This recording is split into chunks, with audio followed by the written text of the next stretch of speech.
demonstration in Benghazi gives you an idea of the passion of the people of this city, of the passion of so many Libyans who have been thirsting for 42 years for this sort of opportunity, the chance to express themselves freely.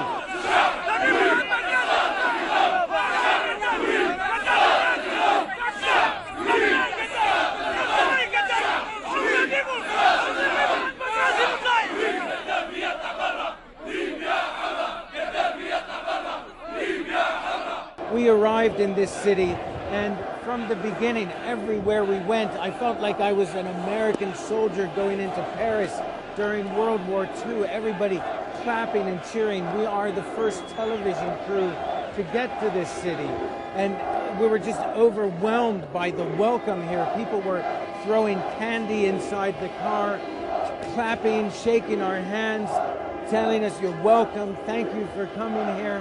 An incredible experience.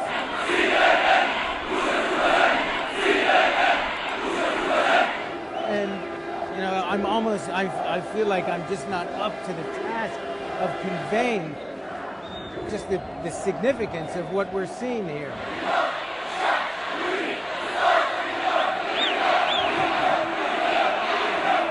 It's noisy, it's chaotic, but the people are ecstatic. The pictures just say it all. Ben Wedeman, CNN, Benghazi, Libya.